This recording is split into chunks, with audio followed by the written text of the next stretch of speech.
morning, everybody. It's Friday the 13th, 2020. I'm Charlie Fink, and I'm joined by my friends Amy Hedrick and Ted Schilowitz, Futurist at Paramount Pictures. Our friend Amy, who is on the East Coast, is the CEO of an innovative company called Cleanbox, which has made an interesting and profitable pivot in these dark days. Another tech company that has benefited from the changes in lifestyle that we've all experienced.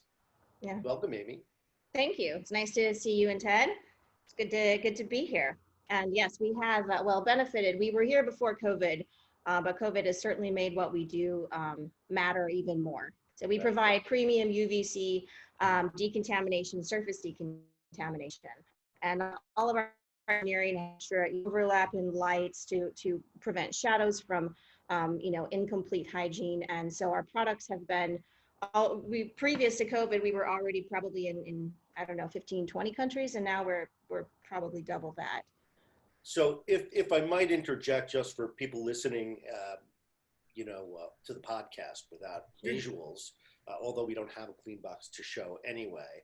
A clean box is like what? It's like 14 by 14. It's a glass box. It looks very sleek and futuristic, and they were using them in VR arcades and at other public places where people had to share headsets.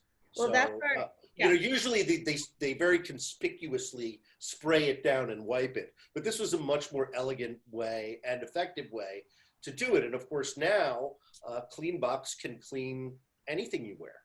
Yeah, that's you're describing our CX1, which is we have 3 product lines come out, and really we focus on how can you make sure that everything that you put on your face or head is completely and equally decontaminated, so that there's no risk of transferring. We weren't thinking COVID, we were thinking more like pink eye or norovirus or any other random fungi that you could transfer from eyes, nose, mouth. And so yeah, that's what our first product, CX1, one headset, lightweight, 1 minute, 99.999%. And then we've branched out, and when COVID hit, we started decontaminating masks to address PPE shortage. So we were able to test in a BL3 lab against COVID, and they inoculated all the layers of an N95 mask, and then completely eradicated the virus. So that was really great news for us. And so interesting for a tech company, you've actually got a physical product. We do, yes. Yes. So how is scaling demand in a working remotely? Well, we always worked remotely, so I guess that was to our advantage, because we always had hired people from around the world to do the jobs that they were good at. But our hardware is completely made in the US, which helped us during COVID because we didn't have the same supply chain disruption.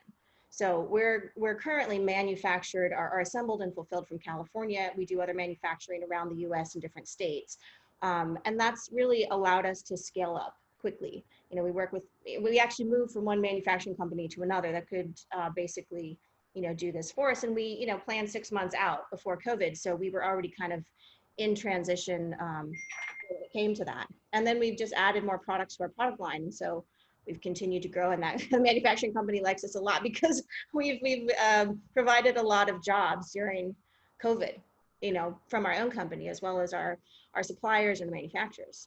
So Amy, if you have pictures on your desktop and you want a screen to show what box looks like, I'm sure they'd be interested. Charlie, let me see if Amy could. This is a Zoom moment for those watching. We have to share. This is good. It's, I don't know if I can. Yeah, you can make her a co-host. Doesn't give me the option of sharing host. If I make you the host, then the recording will stop. Okay. Well, this is one of the drawbacks of Zoom, I'm sorry to say. Yes. Okay. You can go online and just search for Cleanbox and you will find them. It's very Congratulations on your success, though. You guys have been at it for a few years. You're very visible. Everybody knows you. It was my first call from Chapman. When this stuff started happening, I was like, how soon can I get my hands on one of those things?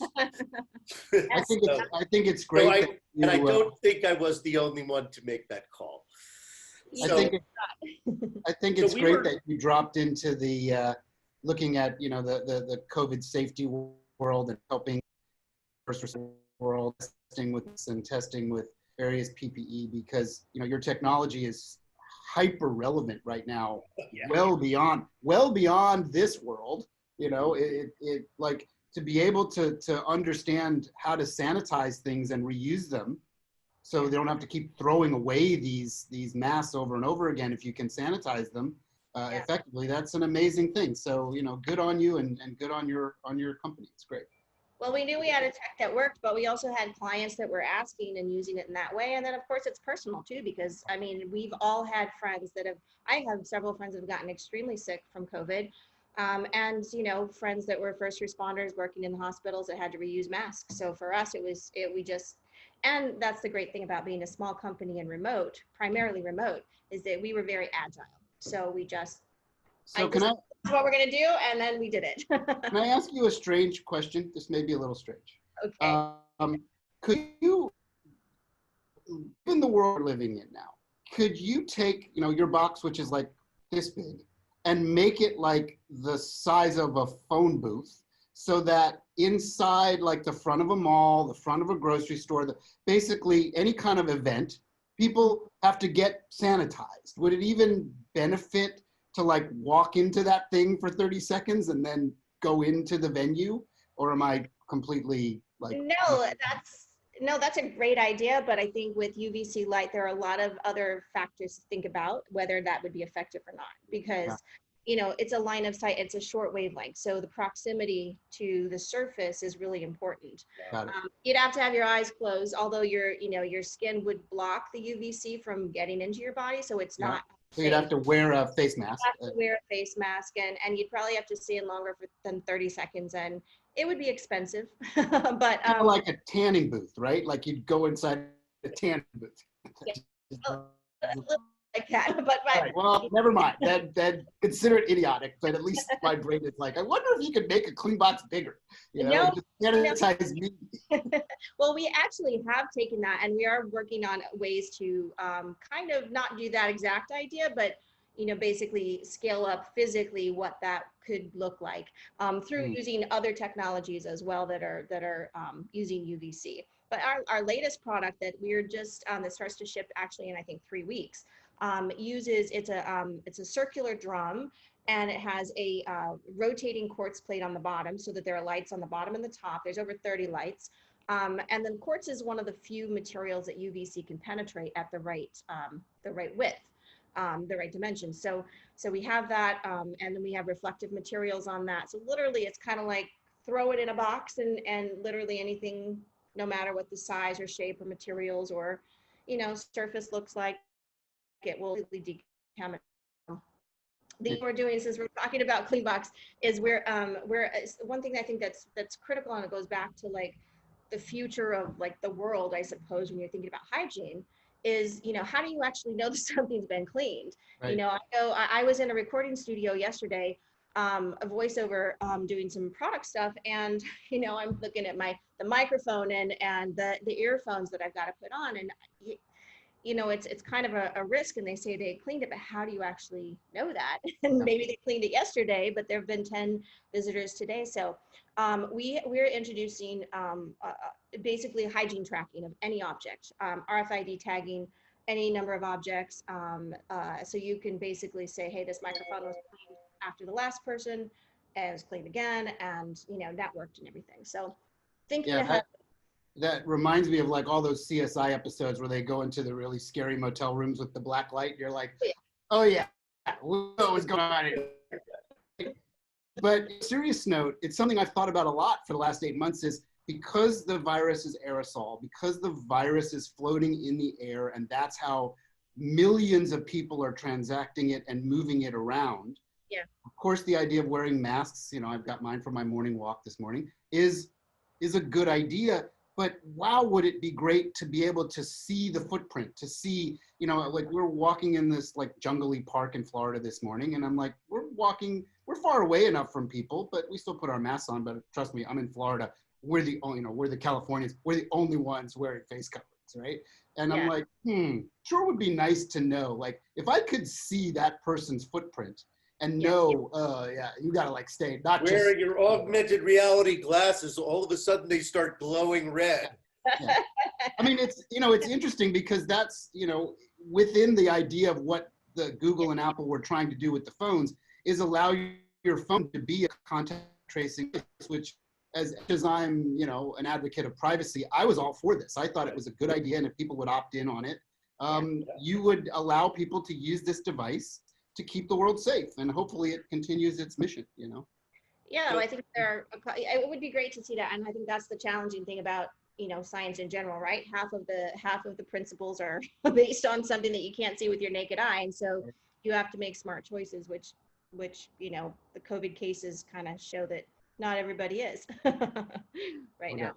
So let's jump into this week's tech news, which there wasn't a lot of, but let's start with the most fun story before we start shedding listeners, which of course is Four Seasons Total Landscaping, the VR chat environment. So immortalized forever, you too can see the stand on the same stage as Rudy Giuliani, delivering what was universally accepted as the most pathetic concession speech ever, even though the topic was election fraud. And it was the biggest deflated balloon of an insane event at a totally wrong place. Some stupid intern, because that's who you're getting, somehow called. Now, okay, and I can know you're going fast and you're multitasking, so he called the wrong place. That's funny that happened. What's funnier is that he said, hey, we need to have an event there for the Trump campaign. And they said, sure. Well, Charlie, my meme of the week, which I said to you, which I thought was hysterical and got shared bajillion times, was Giuliani at the Ritz. And it was basically this like stand-up of the Ritz crackers at a Walmart. It took Rudy the Four Seasons landscaping and stuck him in front of the Ritz, which was the Walmart kiosk. And I was like, there it is. That's just genius. So you could, I mean, the thing about this whole story is we could not have made this up. Right, exactly. And it still continues, right? Oh, the bizarreness of the world that we live in is... So as one of my students said at the top of the class on Tuesday, can we please not talk about politics? So I started. We had to talk about that because that was actually a moment of, that could make us all laugh a little bit, right? It was a moment of comic relief, but I love that it was remade in VR chat, and then people started taking screenshots. And VR chat is all about avatars. So there's Marvin the Martian standing next to a giant cat, and they're standing on the stage. It's so surreal. It's funny, in the video that Brandon sent, he's showing who may talk about it, and he's giddy with excitement. But it took him 6 hours to make that in Unity. And so, it's not quite so, and he must have had mad skills to do it in 6 hours because it's quite elaborate, But 5 years ago, it would have taken him 6 days to make it. That's the amazing progress of this software. Is you get it in Unity, it's all object-based coding, you grab objects, you build it, you make it, and boom, a half a day later, you've got this environment that people could go in and play in. And 5 years ago, that couldn't have happened, right? So acquisitions this week, Hopin, the conferencing platform, pulled in an astounding $125 million Series B. What do you make of that, Ted? I think this is a really interesting trend. I think this is something, Charlie, you and I have been tracking pre-COVID, the virtualization of society needs, right? And the idea that today we still live in our little four-corner rectangle world, but the technology pipes and the technology clients, we're using Zoom today, but we could easily have done this on Skype or FaceTime or Microsoft Teams or WebEx or boom, I could keep going, right? They all effectively do the same thing. And you're where you are in California. I'm remote in Florida. Amy's in New York, and we're all together. And the only challenge with this is this only scales so much. Like we do a big studio staff meeting every week, and we've got about 40-ish people on the little grid. And that's about it. Like you get a little, like, it's a little nuts, right? So beyond that, you need a different kind of client. And there's a few clients that have popped up to sort of be like, what if we do it this way? The one I'm also interested in, which is still way earlier than even Hopin, is this thing called TIO, which is like a virtual avatar gathering experience that I think is really interesting. But Hopin is sort of crack code, right? And they're getting conferences that cannot scale with normal video chat clients to come their way. And it's great, you know? Amy, have you been to any of these virtual conferences? You and I used to run into each other in the real all the time at, you know, CES and, you know, some of the VR shows. So have you gone to any or experienced any of these virtual conferences? What's your feeling about it? And do you know Hopin specifically? Yeah, I've attended events in Hopin a couple of times. Well, the VR AR Association, you know, had events there, and I found it. I liked it overall. I feel like there are things that, you know, could be a little bit more user friendly and so on. But I found it pretty effective. I actually had a presentation once in that platform, and I couldn't share my screen, since we talked about sharing screens before. And I basically had to, you know, speak for 30 minutes just kind of from my own deck without anybody seeing it. So there were little challenges like that, you know, yeah, was having a tea break or something. Well, yeah, I mean, I think that conference in particular, which is usually a pretty good conference, I couldn't tell if it was their organization and the fact they were doing it for the first time, and they were one of the first ones back in May or June. And so I couldn't figure out if it was them or it was Hopin or quite what was going on there. Although I have since done a couple things in Hopin that were much simpler and worked better as a result. Yeah. So we're having so much fun talking with you, Amy. We're not getting through the news very quickly. But let me throw one at you. Snap acquires Voca AI. It's an undisclosed private transaction, somewhere between 70 and $140 million. And Voca is an Israeli company that does those incredibly annoying voice menus when you're calling like your healthcare provider. Yes, choose. And they forward to human no matter what. What does Snap want with that company? You know, I have to say that one of the most frustrating things in life is being on the phone and being like, speak to someone, and you're trying to get past the automated responses. I want to talk to a person. You know, you'd have to work really, really hard to convince me that automated voice is actually a real person. I'm going to ask all the tricky questions. I'm not going to be easy. And I know that that's not going to be a person. Ted, how is this going to work with Snap strategically? Yeah, see, I have an interesting instinct about this, because the whole, like, as we look even broader than Snap, we can use Snap as an example. The whole idea of natural language processing as it reflects toward the computer interface of the future, right? Mm-hmm. Again, when we move past the little brick, the little chocolate bar, right. By the way, this is the 5G chocolate bar, which when I get back to California, maybe I'll have some 5G. I don't have it here. I barely have 2G. I think my question was, should I have FOMO?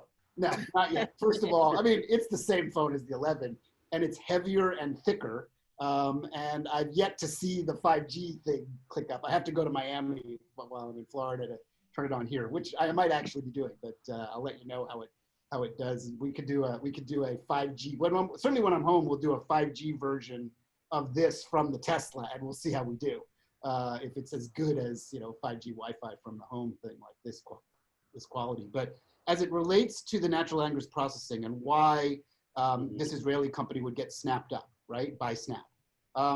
When you start to look at an interface where it just makes more sense to be able to talk back and forth to your computer rather than type to your computer, that's the wearable computer. And Snap already has aspirations. They haven't obviously accomplished the goal, but they're definitely showing a wearable device, right? That's camera, give it time between Apple, Microsoft, Google, Amazon, Snap, and a few others.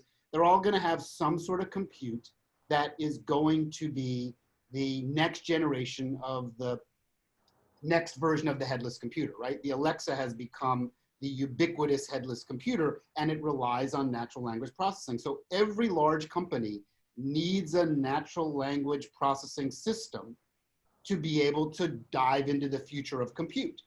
Because like, while it'll be interesting to conceptualize typing in air while you're wearing these Apple AR glasses or Google AR glasses, that's not going to be an everyday occurrence. What you're really going to do is do what like we do all the time, which is talk to SIRI, I won't say her name because she'll come up, or, you know, just generally like I do voice texting all the time. Okay, I very rarely typing an interface into wearable technology is a rabbit hole, so let's not go down there. So you know that that's coming. So that's I think that information makes sense, and that's kind of what I intuited. But the way the company was described, you know, made me question whether I was on the right track. So last one is Oculus Venues, which has really been pushing the envelope in what you can look at in a shared space. It's exclusive to the Quest. They have announced that they're going to start doing sports, starting with boxing. And what I think is interesting about this is it's the first time, you know, there's a system, you know, for watching sports in VR. There's 360 cameras, you get to switch between them. Usually there's pretty good color commentators, so you don't miss that part of the experience. And it's fun, but it's not like watching a game with your friends. It's a solitary experience. Yeah. So what Venues is doing, and again, friend matching in Venues, not its strong suit, but you are sitting in a group of I don't know, 25, 50 people watching this event together. Yeah. And that changes the sports event. That's something that, you know, it's kind of been downplayed in a weird news week, but it was one of the stories that really jumped out at me because it was an obvious idea that no one has done. Yeah, well, the way I look at this is number one, because of the scale of this, and I think you mentioned this in some of your tweets and some of your postings, that even with limiting the amount you could buy, this is completely sold out, and sold out for the foreseeable future, right? They did not anticipate the success in pandemic times of people wanting to use this as an escape. They're still advertising. Like I saw it in the NFL game last night. Like, why are you advertising? You don't have any to sell. I guess maybe they'll have a second. Well, I mean, that's what they did last year, right? They spent $100 million to sell 1 million units. Right. Because they just couldn't meet the demand. So, and again, you know, Facebook is not a company that you think, oh, well, they didn't want to take the inventory risk. No. What it's Facebook about it. Yeah. Listen, if you spend $100 million in advertising, you don't have inventory risk. Exactly. So when you look at this sporting thing, like the way I look at it is, and good on them for having the resources to do this. They just keep casting their line in the water and they keep trying it, and eventually they'll hit. There was a period of time where they were trying it with basketball, right? With the Next VR guys, which ultimately got acquired by Apple. And they had some national ads with, I think, Seth, I'm just blanking on his name, the comedy actor, and maybe Jonah Hill, and they were like showing how it worked, right? And they were national ads. And we did it, and it was like, yeah, it kind of works, but it's not actually really any much better than watching it on TV. So it didn't really work, right? They keep trying, and sooner or later, and now they've got some interesting scale with Quest and Quest 2, and they're getting to the day where they're experimenting with these small volume devices for the day when the reality device is a fairly ubiquitous device like the smartphone, and they need to be prepared for this. It's just like, you know, it took 20 years to get video chat this good. They're going to keep experimenting with virtualized events until they get their first hit event that everybody goes to, which is like the Travis Scott thing in Fortnite and then the little Nas thing that's happening in Roblox this week. I know I was going to bring that up. That is the continued virtualization of the music industry. Yeah, no doubt. So that's about it for this week. That was the 25-minute alarm, which says, stop blabbing, you guys. Amy, thanks for joining us. I miss seeing you in the reel. Likewise. It's great to see you, Charlie, and you too, Ted. Thanks for having me. Of course. All right, everybody, we will see you next Friday for more tech news and fun chat with friends this week in XR. Thank you very much. Follow us on Twitter. Bye-bye. Bye. All righty. In his new. Yep. This is great. Do you have one of these? You have one yet? Me? Yes. It's in so California. good in so many ways. You can see the undulation of the green and the grass in ProPutt. Wow. And just know that it's just going to get better from here. You know, like That's we just good. gotta Yeah, keep waiting a little and it more. makes a big, big difference in tilt brush. One thing I would love to see more. Well, are you guys Mac users at all? Oh yeah. Fully Mac. okay. I'm a complete Apple head. Fully and have Mac? been- Okay, yeah. Okay. Yeah, I have that mix in our company where David refuses to use anything he refuses to use a Mac, and everything I do is on my MacBook Air. but And they're so constantly you know, frustrated by it. Sorry, I didn't mention in the thing you're wearing the classic VR LA hoodie. Oh, wait. Back from Yeah. And I got my classic South by Southwest Oh my God. Well, 2017 shirt. So this 28 VR 2017 South by Southwest. Love it. I'm looking forward to them wearing out. That'll mean we've really gone someplace. Mm-hmm. Yeah. Wow. Anyway, so yeah, a couple more weeks in Florida, and then I'll be back in California, Charlie. So we'll go and play golf. All right. Sounds good, you guys. Go golf. All right. Enjoy your day. Bye. Yeah. Bye. Bye.